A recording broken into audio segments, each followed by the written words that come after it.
Okay, it looks like you're now a huge fan of RFK Jr. Yeah, I mean, come on. Look at this guy. What worm wouldn't love this? He looks like a pack of chicken thighs left out in the sun. At a 2012 deposition, Robert Francis Kennedy Jr.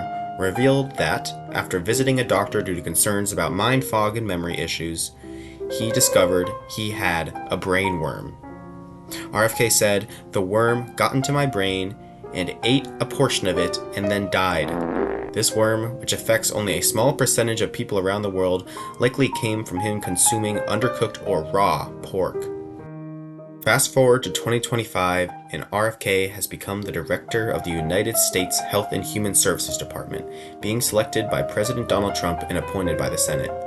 In this position, RFK will oversee the Centers for Disease Control and Prevention, the National Institutes of Health, and the Food and Drug Administration, among other agencies. How did this man, someone who not only has a brain worm, but also had mercury poisoning from eating too much raw fish, strapped a whale head to his car, and dumped a dead bear in New York City's Central Park, come to wield this much immense power over the health of millions of Americans? It seems ridiculous, but RFK is not a fluke.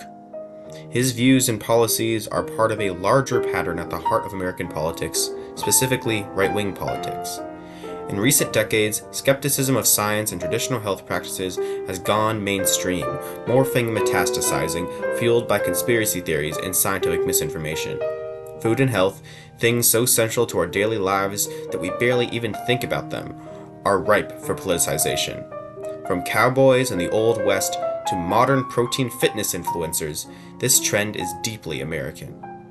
And while food and health politics is funny and fascinating, it is also immensely dangerous.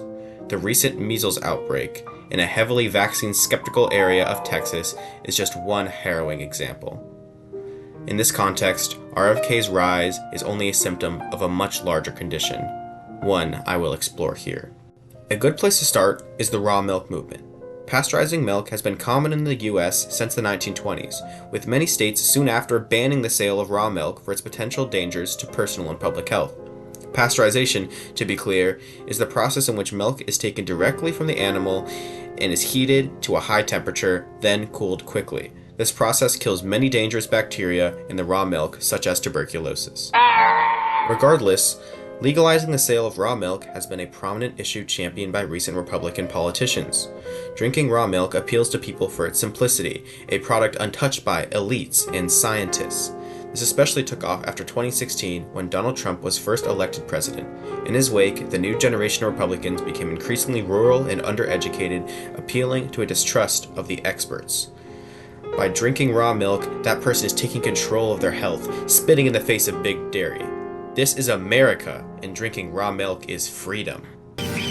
However, recent research has shown that pasteurization may remove potentially beneficial nutrients and bacteria. In fact, some children who grow up on farms that drink raw cow's milk actually have stronger immune systems and less allergies. However, this research is still in its infancy, and researchers emphasize the dangers of drinking raw milk until we better understand its properties. People who live on farms have been drinking raw milk since the beginning of time. It's normal and healthy. It tastes better. It's way easier for you to digest. But this has not stopped people from using it as scientific proof for their drinking of raw milk. Indeed, scientific disinformation took off again during the COVID-19 pandemic, as confusion and chaos created an environment for fake experts and conspiracy theories to thrive. Figures like RFK Jr. became some of the biggest mouthpieces for this vaccine skepticism movement, claiming the links between vaccines and autism, which have been repeatedly debunked. But disinformation is incredibly virulent in social media, and scientists have struggled finding ways to break through the noise. Milk appears again within this battle between scientists and so-called skeptics. For genetics researchers, American race politics has become increasingly and uncomfortably relevant to their work. While conducting research on certain predispositions to conditions or markers like intelligence, geneticists have found their studies posted on far-right white supremacist forums as scientific proof behind racist claims. Of course, modern constructs of race have little backing when examined genetically, but this has not stopped extremists. One study showing the predominance of lactose tolerance in white people has been abused by white supremacists who claim that, if you can't drink milk, you have to go back. Videos from the social media account Welcome to the Milk Zone show shirtless members chugging milk. As a white substance full of protein and linked to rural lifestyle, milk channels a distinctly white American and masculine ideal, one which these white supremacists are displaying here. Masculinity is at the heart of much of our current food politics. In certain right-wing circles, the virile, milk-drinking man is contrasted with the proverbial soy boy. Besides being a milk alternative, soy is also a meat alternative. Why would a real man not eat real meat? This term comes from the unfounded idea that soy decreases a man's oestrogen levels and has been linked to white supremacist groups since its inception. In fact, a white supremacist claims to have invented the term itself. A soy boy is a man who is effeminate, submissive, weak, and liberal. So who do y'all think are more attractive, liberals or conservatives? Conservatives. Liberals are like soy boys, drink Oatly in their coffee, no masculinity. You don't like Oatly? It's full of seed oils. You guys don't think like an Oatly drinking soy boy can protect you, no? Disgusting. No, they have no muscles. They don't go to the gym. They don't value masculinity. They're feminine. They drink too much tap water, and their bodies have been poisoned by estrogen. I want to be a big gun-toting cowboy. That's the vibe. The opposite of this is a man, a dude bro, someone who constantly eats meat and loads up on protein. He goes to the gym, bulks up, gets ripped, and is strong and protective. The whole culture has built up around this ideal, known sometimes as gym bro culture. While not inherently linked to conservatism, it lives within this hostile political paradigm. For a gym bro, protein is king. Every meal must revolve around protein, and companies selling massive containers for protein powder and whey have capitalized on this trend. Fitness creators abound on social media, dispensing tips and tricks to bulk up and increase protein uptake in order to stimulate muscle growth.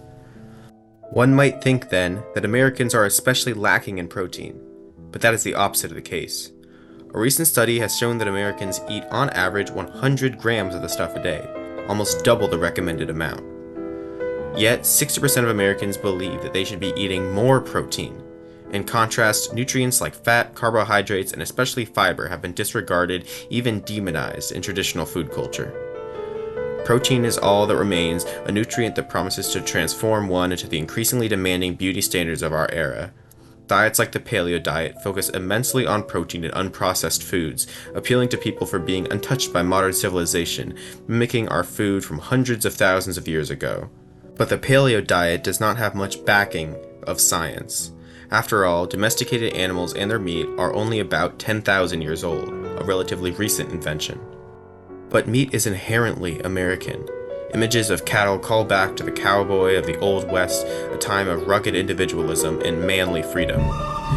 Americans have bacon and burgers, McDonald's and Burger King, and, if the conspiratorial Republican Congresswoman Marjorie Taylor Greene is to be believed, the Democrats are going to take away our burgers. Biden is the Hamburglar. So you'll probably get a little zap inside your body and that's saying, no, don't eat a real cheeseburger. You need to eat the fake burger, the fake meat from Bill Gates. Depictions of manly meat eaters are all over popular media. Ron Swanson, the gruff, emotionless American from the show Parks and Recreation, nearly obsessively eats bacon. Just give me all the bacon and eggs you have. Samuel L. Jackson takes his famous, intimidating bite of the Big Kahuna Burger. This is a tasty burger. And Patrick eats an entire deluxe double Krabby Patty with a single bite.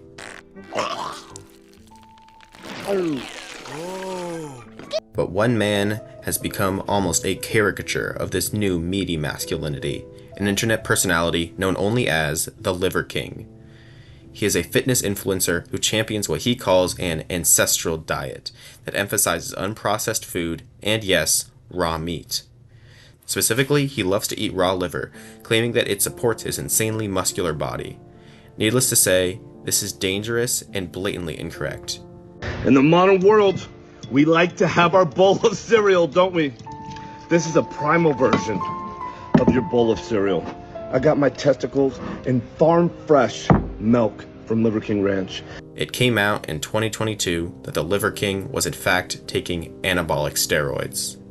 Primals, I'm making this video to apologize. Because I fucked up. This finally brings us back to Robert F. Kennedy Jr., who, if you'll remember, most likely infected himself with a brainworm after eating raw or undercooked pork. With all this context, that fact, and the fact that he now serves one of the highest offices in this country should not be such a surprise. Drinking raw milk and eating raw milk are becoming more and more mainstream, fueled by right-wing politicization of food and health. This trend is important to recognize as the US becomes increasingly divided. Scientists and educators need to directly engage with people, especially on social media, where disinformation is influencing people, countless impressionable, angry, and confused people. Otherwise, dangerous people will continue gaining power and more innocents will suffer.